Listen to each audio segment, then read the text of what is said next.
Hi friends, welcome to my channel my family dairy. ఎలా ఉన్నారండి? అందరూ బాగున్నారా? నేను కూడా బాగున్నానండి. మీరందరూ ఎలా ఉన్నారో నాకైతే కామెంట్ సెక్షన్లో కామెంట్ చేయండి. సో ఇవాళ మన డైలీ రొటీన్ వ్లాగ్లా కాకుండా ఇవాళ ఒక కంటెంట్ వీడియో అయితే చేద్దాం అనుకుంటున్నాను. ఏంటంటే ఇప్పుడు మనకి టమాటాలు బాగా చవకగా ఉన్నాయి కదండి. మనకి టమాటాలు ఎప్పుడు రేట్ ఎక్కుతుందో తెలీదు, ఎప్పుడు రేట్ తగ్గుతుందో తెలీదు. సో రేట్ తగ్గినప్పుడు టమాటాలని ఒక మినిమం ఒక 1 ఇయర్ అయినా సరే ఎలా స్టోర్ చేసుకోవచ్చు అనేది ఇవాళ మీకు ఒక వ్లాగ్లో చూపిస్తాను. అలాగే టమాటాలతో మంచి రెసిపీస్ కూడా, అంటే ఇప్పుడు టమాటా కెచప్ మనం ఏ స్నాక్ చేసినా టమాటా కెచప్ పిల్లలు చాలా ఇష్టంగా తింటారు కదా. అయితే బయట నుంచి తెచ్చుకునే టమాటా కెచప్స్లో చాలా ప్రిజర్వేటివ్స్ వేసి చేస్తారు. సో అలా కాకుండా సింపుల్గా ఇంట్లో ఉండే వాటితోటి టేస్టీ టమాటా కెచప్ ఎలా చేసుకోవాలో కూడా చూపిస్తాను. అలాగే టమాటోస్ని ఎలా నిల్వ చేయాలో చూపిస్తాను. టమాటో పచ్చడి ఎలా చేయాలో, టమాటో ప్యూరీ ఎలా చేసుకోవాలో, అలాగే ఎయిర్ ఫ్రైయర్ తీసుకున్నాను కదా, మరి టమాటా కెచప్ చేసినప్పుడు దాంతో తినడానికి ఏదైనా స్నాక్ కూడా ఉండాలి కాబట్టి ఎయిర్ ఫ్రైయర్లో ఫ్రెంచ్ ఫ్రైస్ కూడా చూపిస్తున్నాను. ఆయిల్ లేకుండా, అంటే తక్కువ ఆయిల్ తోటి ఎలా చేసుకోవాలి, ఒక స్పూన్ ఆయిల్ తోటి ఫ్రెంచ్ ఫ్రైస్ ఎలా చేశానో చూపిస్తాను. సో వ్లాగ్ అయితే యూజ్ అయ్యే కంటెంట్ అనే అనుకుంటున్నాను, చూస్తూ ఉండండి. సో ఇక్కడైతే నేను ఒక 10 కేజీల వరకు టమాటాలు తెప్పించాను. అయితే ఆ టమాటాల్లో గట్టిగా ఎర్రగా ఉన్న టమాటాలు ఒక 5 కేజీస్ పక్కన పెట్టాను, అవి స్టోర్ చేసుకోవడానికి. ఆ తర్వాత ఎర్రగా ఉన్న టమాటాలు ఒక కేజీ వరకు పక్కన పెట్టుకున్నాను, కేజీన్నర వరకు పక్కన పెట్టుకున్నాను టమాటో కెచప్కి. ఆ తర్వాత కొంచెం పచ్చిగా ఉన్న కాయల్ని ఒక దాంట్లో పెట్టుకున్నాను, అంటే డైలీ వంటకు వాడుకోవడానికి. అలాగే నలిగిపోయిన కాయలు పక్కన పెట్టేసి ఇంకొంచెం ఆ పచ్చిగా పండుకి మధ్యలో ఉన్న కాయలనేమో ఒక దాంట్లో పెట్టుకున్నాను టమాటా పచ్చడి కోసం. సో ఇక్కడ ఏంటి అంటే ఫస్ట్ టమాటో సాస్ చేస్తున్నాను. కుక్కర్ తీసుకోవాలి. కుక్కర్లో కేజీన్నర వరకు టమాటాలు అయితే కుక్కర్లో వేసేయాలి. కుక్కర్లో ఏంటంటే మనకి 2 విజిల్స్కి త్వరగా అయిపోతాయి అన్నమాట. టమాటాలు బాగా ఉడికిపోతాయి. మనం ఏదైనా గిన్నెలో పెడితే టైం తీసుకుంటుంది, అడుగు మాడుతుంది. అలా కాకుండా కుక్కర్లో పెట్టేసుకుంటే ఈజీగా అయిపోద్ది. ఇక్కడ నేను కేజీన్నర తీసుకున్నాను టమాటాలు, కానీ మీకు కేజీకి అర్థమయ్యేలాగా కొలతలు చెప్తానే. సో ఇక్కడ టమాటాలు తీసుకున్నాం కదా, అయితే టమాటాస్లో ఫ్లేవర్, టమాటా కెచప్లో మీకు ఏ ఫ్లేవర్ కావాలి అనుకుంటే ఆ ఫ్లేవర్కి సంబంధించిన ఇంగ్రీడియంట్స్ అయితే మీరు వేసుకోవచ్చు. అంటే ఇప్పుడు టమాటో కెచప్లో మీకు కొత్తిమీర, పుదీనా ఫ్లేవర్ ఇష్టం అయితే అవి వేసుకోండి. సో ఇక్కడ నేనేం వేస్తున్నానంటే టమాటాల్లో ఆనియన్ ఒకటి చాలు, జస్ట్ ఫ్లేవర్ కోసమే అనమాట. ఉల్లిపాయ, అలాగే ఒక 15 వరకు వెల్లుల్లిపాయలు, అలాగే మీరు తినే కారాన్ని బట్టి, అంటే ఇప్పుడు hot and sweet and hot లాగా ఉండాలి అనుకుంటే ఒక 5-6 పచ్చిమిర్చి, పండు మిర్చి అయినా పర్లేదు, ఎండుమిరపకాయలైనా పర్లేదు.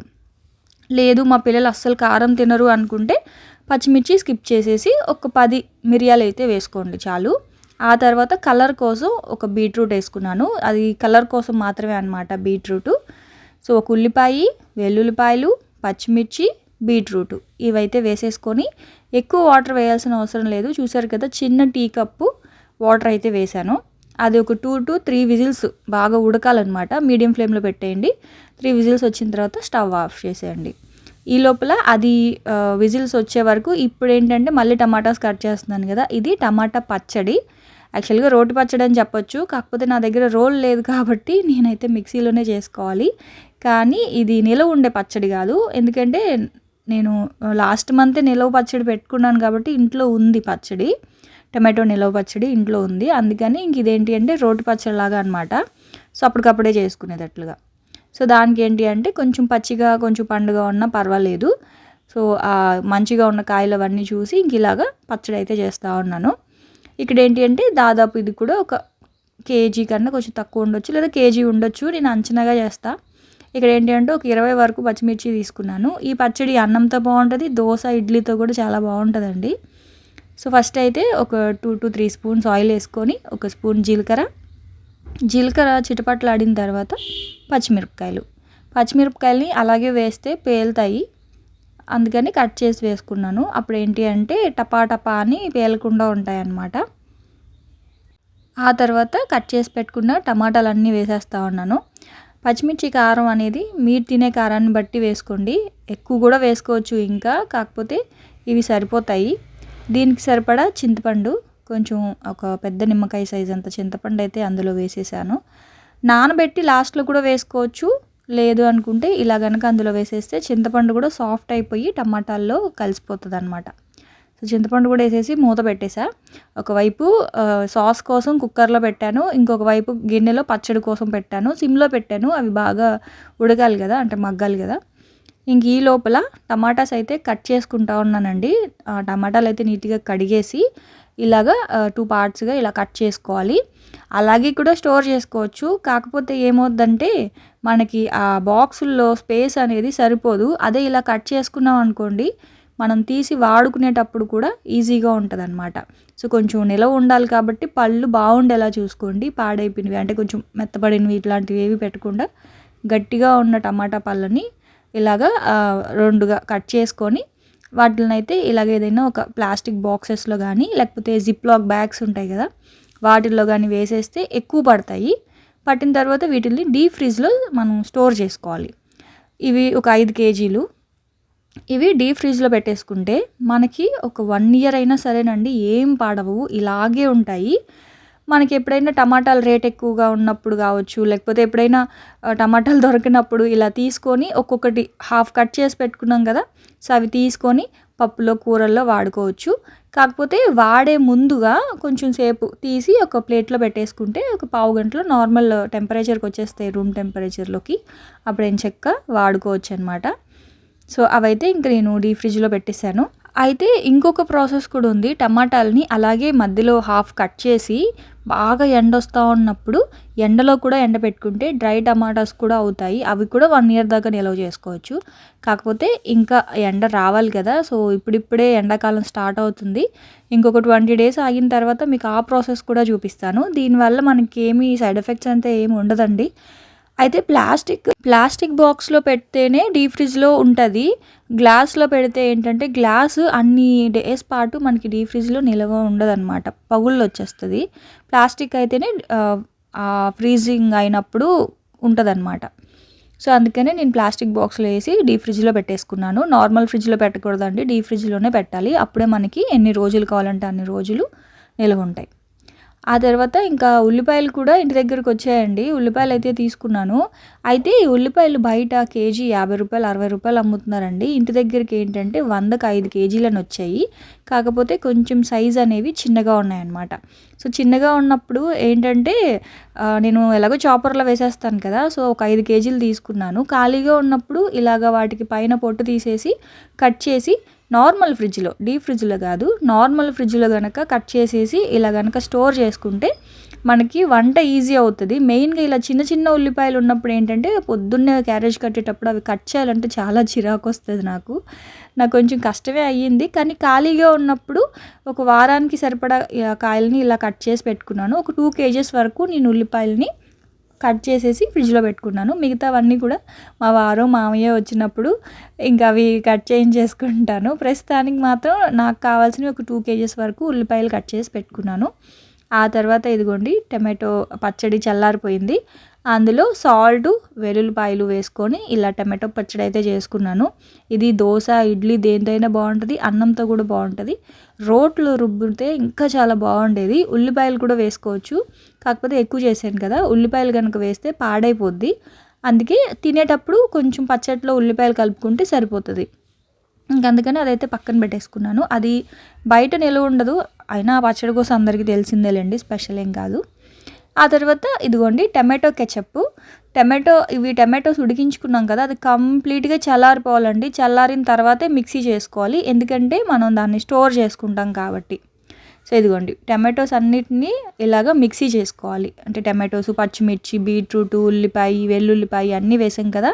సో వెల్లుల్లిపాయకి వాటికి పొట్టు తీయకుండా వేసుకున్నాం కాబట్టి దాంట్లో కొంచెం డస్ట్ ఉంటుంది, అంటే కొంచెం పిప్పిలాగా ఉంటుంది. అందుకని ఇలా వడగట్టుకోవాలన్నమాట. వడగట్టేసుకుంటే ఒకవేళ టమాటా గింజలు కానీ లేకపోతే పచ్చిమిర్చి గింజలు కానీ ఇట్లా ఏమైనా ఉంటాయి కదా, అదంతా కూడా ఇదిగోండి పిప్పి అనేది ఇలా వచ్చేస్తుంది మంచిగా. టమాటో సాస్ అనేది మనకి బాగా సాఫ్ట్గా సిల్కీగా ఉండాలి అంటే ఇలాగా వడకట్టేసుకోండి. ఇప్పుడు దీన్ని టమాటో ప్యూరీలాగా కూడా వాడుకోవచ్చు అండి, టమాటో సాస్లా కాకుండా.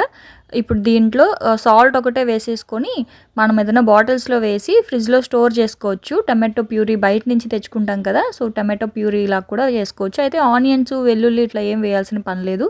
టమాటోస్ని సాల్ట్ కొంచెం వెనిగర్ వేసి ఉడకబెట్టేసి ఇలా ప్యూరీలాగా చేసుకొని కూడా వాడుకోవచ్చు. సో ఇదొక ప్రాసెస్. అయితే ఇప్పుడు మనం దీంతో టమాటో కెచప్ చేస్తున్నాం కాబట్టి, టమాటో కెచప్ అంటే ఎలా ఉంటుంది, తియ్యగా పుల్లగా అలా ఉంటుంది కదా. సో అందుకని ఇప్పుడు ఇందులో బెల్లం అయితే తీసుకుంటున్నాను. ఇప్పుడు ఇక్కడ నేను కేజీ కన్నా ఎక్కువ తీసుకున్నాను కదా, మీకు కేజీ వరకు కొలత చెప్తాను. కేజీ టమాటాలకి 150 గ్రామ్స్ బెల్లం కానీ పంచదార కానీ వేసుకోవచ్చు. ఇక్కడ నాకేంటంటే సరిపోలేదు, అందుకే మళ్ళీ నేను పావు కేజీ వరకు బెల్లం అయితే వేసుకున్నాను, కేజీన్నర కాబట్టి. మీరు ఒక 150 గ్రామ్స్ 150 గ్రాములు బెల్లం కానీ పంచదార కానీ వేసుకోండి. టేస్ట్ చేయండి, స్వీట్ సరిపోలేదు అనుకుంటే తర్వాత ఇంకొంచెం వేసుకోవచ్చు. తర్వాత రుచికి సరిపడా ఉప్పు వేసుకోండి. అలాగే వెనిగర్ అయితే ఇక్కడ నేను 4 స్పూన్స్ వేసుకున్నాను. మీరు ఒక 3 స్పూన్స్ అలా వేసుకోండి. తర్వాత ఉప్పు మాత్రం ఎక్కువ వేయకండి, ఉప్పు అనేది చూసి వేసుకోవాలి. అంటే ఉప్పు ఎక్కువగా ఉంటే టమాటో కెచప్ బాగోదు. సో కాబట్టి ఒకసారి ఉప్పు తక్కువగానే వేసుకోండి, సరిపోకపోతే చూసి వేసుకోవచ్చు. ఆ తర్వాత మనకి టమాటో కెచప్ అంటే కొంచెం థిక్గా రావాలి కాబట్టి 1 స్పూన్ చాలండి, ఎక్కువ వేయకూడదు. కార్న్ఫ్లోర్ని ఒక బౌల్లో 1 స్పూన్ కార్న్ఫ్లోర్ వేసేసుకొని అందులో వాటర్ కలిపేసి అందులో వేసేయాలి. వేసేసి సిమ్లో పెట్టి చాలాసేపు అయితే మరగనివ్వాలండి. అది బాగా ఉడికి మనకి ఇలాగా ఒక సాస్ లాగా అవుతుంది. ఇప్పుడు దీన్ని ఇలా ఒక ప్లేట్లో కానీ ఒక బౌల్లో వేసుకొని మీరు ఒకసారి ఇలా టెస్ట్ చేయొచ్చు. అంటే సరిపోయిందా, స్టవ్ ఆఫ్ చేసేయాలా, లేదు ఇంకా పలచగా ఉంటే ఇంకొక 10 మినిట్స్ పాటు సిమ్లో పెట్టి కలిపితే మనకి దగ్గరగా అయిపోతుంది. సేమ్ మనకి సాస్ బయట నుంచి తెచ్చుకున్నప్పుడు ఎలా ఉంటుందో మనకు తెలుసు కాబట్టి, సో అలా ఆ థిక్నెస్ ఉండాలన్నమాట. సో సాస్ అయితే అయిపోయింది. అది కంప్లీట్గా చల్లారాక నార్మల్ ఫ్రిడ్జ్లో స్టోర్ చేసుకోవచ్చు. బయట కూడా పెట్టుకోవచ్చు, కాకపోతే మనం అందులో ఎక్కువ ప్రిజర్వేటివ్స్ కలపలేదు కాబట్టి ఫ్రిడ్జ్లో పెట్టేసుకుంటే మనకి 6 మంత్స్ అయినా సరే సాస్ ఏం పాడవదు. ఆ తర్వాత ఇంకా ఇదిగోండి, ఫ్రెంచ్ ఫ్రైస్ కోసం అయితే నేను స్టవ్ మీద వాటర్ పెట్టుకున్నాను. నీళ్ళు బాగా బాయిల్ అవ్వాలి. ఆ తర్వాత ఇదిగోండి ఫ్రెంచ్ ఫ్రైస్కి మామూలుగా ఏం చేస్తామంటే ఒక 30% వరకు ఫ్రెంచ్ ఫ్రైస్ని ఉడికిస్తాం హాట్ వాటర్లో వేసి. అయితే ఇక్కడ ఏమవుతుందంటే హాట్ వాటర్లో ఫ్రెంచ్ ఫ్రైస్ వేసేసినప్పుడు అడుగునున్నవి బాగా ఉడికిపోతున్నాయి, పైన ఉన్నవి ఉడకట్లేదు. సో దానివల్ల ఏంటంటే కొన్ని మెత్తబడిపోతున్నాయి అన్నమాట. అందుకని ఉడకబెట్టకుండా ఫ్రెంచ్ ఫ్రైస్ కోసం ఇలా కట్ చేసుకొని అందులోనే ఉప్పు కలిపిన వేడి నీళ్ళు, ఆ వేడి నీటిలో సాల్ట్ కూడా వేసాను. సాల్ట్ వేసిన హాట్ వాటర్ని ఇదిగోండి ఇట్లా వీటిల్లో వేసేసామనుకోండి, ఇవి ఒక 5 మినిట్స్ పాటు ఇలాగే వేడి నీటిలో ఉంచితే దాని లోపల ఉన్న ఏమంటారు ఒక లేయర్ అంతా కూడా కొంచెం కుక్ అవుతుంది అనమాట.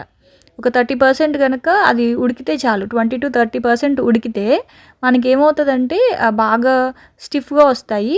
మనం ఒక్కొక్కసారి వేపుడు చేసుకుంటాం కదా, బంగాళదుంప వేపుడు, ఇలాంటివి కూడా ఇలాగే వేడి నీళ్ళు కొంచెం ఉడకబెట్టేసి కట్ చేసుకున్న బంగాళదుంపలు ఆ వేడి నీటిలో వేసేసి వాటిల్ని తీసి కనుక ఫ్రై చేసుకుంటే ఏమవుతుందంటే కడాయికి అడుగు పట్టకుండా బాగా వేగుతాయి అన్నమాట. సో ఇంక ఇక్కడ ఏంటి అంటే ఇప్పుడు అవన్నీ కూడా నేను వాటర్ అంతా కూడా వంచేసి అప్పటికప్పటికే చేసుకోవాలి కాబట్టి నేను ఒక క్లాత్లో వేసుకుని అందులో ఉన్న వాటర్ అంతా కూడా తీసేసాను. మీకు టైం కనుక ఉంటే ఆ స్ట్రైనర్లో వేసేసి ఒక 10 నిమిషాలు ఉంచేసేయండి. నీళ్ళన్నీ వెళ్ళిపోయిన తర్వాత ఒక స్పూన్ ఆయిల్ని బాగా దానికి అప్లై చేసేసి ఇలాగా ఎయిర్ ఫ్రైయర్లో పెట్టేసుకోవడమే.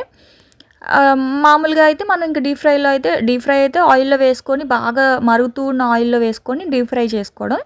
లేదు ఇట్లా ఎయిర్ ఫ్రైయర్లో కాబట్టి 1 స్పూన్ ఆయిల్ చాలు, దానికి మంచిగా ఆయిల్ రాసేసి ఇలా ఎయిర్ ఫ్రైయర్లో దానికి ఆల్రెడీ దేనికి ఎంత టెంపరేచర్ అనేది అక్కడే ఉంటుంది. సో దాని ప్రకారం పెట్టేసుకుంటే సరిపోద్ది. ఇక్కడ చూడండి 4 డాట్స్ ఉన్నాయి కదా, ఆ 4 డాట్స్ మీద ఇలా ప్రెస్ చేస్తూ ఉంటే ఒకసారి ప్రెస్ చేస్తే ఒక్కొక్కటి బ్లింక్ అవుతూ ఉంది చూడండి. సో మనకి ఏది కావాలో అది బ్లింక్ అయినప్పుడు గ్రీన్ బటన్ కనుక ఆన్ చేస్తే మనకి ఆ టెంపరేచర్ అనేది సెట్ అయిపోతుంది. ఇదిగోండి ఇక్కడ నేను ఏంటి అంటే మీకు ఒక్కొక్కటి చూపిస్తున్నాను చూడండి. అక్కడ ఫిష్ బొమ్మ ఉంది, చికెన్, తర్వాత ప్రాన్స్, తర్వాత బ్రెడ్, కేక్, ఇట్లా ఒక్కొక్కటి ఉన్నాయి కదా. సో మనకి ఏంటి అంటే ఇప్పుడు ఫ్రెంచ్ ఫ్రైస్ కాబట్టి ఫ్రెంచ్ ఫ్రైస్ ఆప్షన్ అయితే పెట్టుకున్నాను. అది 18 మినిట్స్ 200 degreesలో అదే ఇచ్చేస్తుంది అనమాట, దానికి ఎంత హీట్ కావాలో అంత. సో నేనైతే అది పెట్టేశాను. అది ఫ్రై అయ్యే లోపల ఇంక ఇవైతే చల్లారిపోయింది టమాటో కెచప్. దీన్నైతే నీట్గా ఇట్లాగా ఒక గాజు బాటిల్స్లో వేసుకొని ఫ్రిడ్జ్లో స్టోర్ చేసుకోవడమే. ఈ గాజు బాటిల్స్ నేను డీమార్ట్లో తీసుకున్నానండి. ఇది 25 రూపీసో 30 రూపీసో నాకు అంత గుర్తులేదు. ఇలాంటి బాటిల్స్ అనుకుంటే తెచ్చిపెట్టుకోండి. ఇంకొచ్చేది సమ్మర్ కాబట్టి మనం ఏదైనా ఇట్లా స్టోర్ చేసుకునేటివి ఇట్లాంటివి చేసుకొని ఆ గాజు బాటిల్స్లో వేసి ఫ్రిడ్జ్లో పెట్టుకోవచ్చు. డీమార్ట్లో దొరుకుతున్నాయి, చూడండి ఎవరైనా. బాగున్నాయి, నేను కూడా తీసుకోవాలి. అంటే వాటర్ కావచ్చు, ఇంకా ఏదైనా పెరుగు, మజ్జిగ, లేకపోతే ఏవో ఒకటి మనం ఆ జ్యూసెస్ ఇలాంటివి సమ్మర్లో చేసి పెట్టుకుంటూ ఉంటాం కాబట్టి ఇలాంటి బాటిల్స్ చాలా బాగున్నాయి. వీటికి మూతలు కూడా వాళ్ళే ఇస్తారు. కానీ నాకైతే చాలా బాగా నచ్చాయి, క్యూట్గా ఉన్నాయన్నమాట. సో నేను ఇలాంటి వాటి కోసమే తెచ్చుకున్నాను, ఒక 4 అయితే తెచ్చుకున్నాను, ఇంకా తెచ్చి పెట్టుకుంటాను. సో ఇప్పుడైతే నీట్గా ఇలా సాస్ అయితే వేసేసి ఇలా నీట్గా తుడిచేసి పెట్టేసుకుంటే నాకు ఇక్కడ ఒక 2.5 బాటిల్స్ వచ్చాయి. ఒక హాఫ్ బాటిల్ మాత్రం వేరే బాక్స్లో వేసి పెట్టుకున్నాను ప్రజెంట్ తినడానికి. ఇది మాత్రం ఒక 2 బాటిల్స్ అనమాట. సో నాకు ఈజీగా 6 మంత్స్ వచ్చేస్తుంది ఇది సాస్. చూసారా అసలు ఎంత బాగుందో, నాకైతే చాలా ఆనందంగా అనిపించింది అనమాట. సేమ్ ఎగ్జాక్ట్ టేస్ట్ కూడా బయట నుంచే ఉంది. కాకపోతే బయట నుంచి తెచ్చుకున్నవి ఏంటంటే ఒక వెనిగర్ స్మెల్ ఒకలాగా వస్తుంది చాలా ఘాటుగా, అలా లేకుండా చాలా కమ్మగా సాస్ చాలా బాగుంది. ఖచ్చితంగా ట్రై చేయండి. ఆ తర్వాత మనం కట్ చేసి పెట్టుకున్నాం కదా టమాటాలు, ఇదిగోండి ఇవి. ఇప్పుడు దీన్ని తీసుకొని పప్పులో కావాలంటే పప్పులో వేసుకోవచ్చు, కూరలో కావాలంటే కూరలో గట్టిగా ఉంటాయి కదా, అందుకని ఒక ప్లేట్లో పెట్టేసుకున్నారనుకోండి, అది నార్మల్ టెంపరేచర్లోకి వచ్చిన తర్వాత కట్ చేసి కూరల్లో కూడా వేసుకోవచ్చు అనమాట. సేమ్ ఇంకా మనం టమాటాలు ఎలా వాడుకుంటామో అలాగే వాడుకోవచ్చు, సాసులు, సూప్లు ఇట్లాగా. సో అదనమాట. ఎండతో అంటే ఇవి ఫ్రిడ్జ్ ఇప్పుడు అందరికీ నాకు తెలిసి పెద్ద పెద్ద ఫ్రిడ్జ్లు ఉంటున్నాయి. సో ఇలా ట్రై చేయండి. ఇవే కాదండి, టమాటాలే కాదు, మామిడికాయలు అంటే సీజనల్గా వచ్చేవి మనకి మామిడికాయలు, కొబ్బరి ముక్కలు, తర్వాత ములక్కాడలు, ఇట్లా వంకాయలు కాదు, కొన్ని కొన్ని వెజిటేబుల్స్ ఉంటాయి కదా దొరకనివి. సో వాటిల్ని ఇలా కూడా ఫ్రీజ్ చేసుకోవచ్చు. ఈ సీజన్లో మనకి గ్రీన్ పీస్ బాగా దొరుకుతుంది, మటర్ అంటాం కదా, గ్రీన్ పీసు, ఇట్లాంటివన్నీ కూడా స్టోర్ చేసుకోవచ్చు. ఆ తర్వాత ఇదిగోండి 18 మినిట్స్ తర్వాత అసలు దానికి నేను రాసిందే ఒక స్పూన్, 1.5 స్పూన్ ఆయిల్ వేసాను.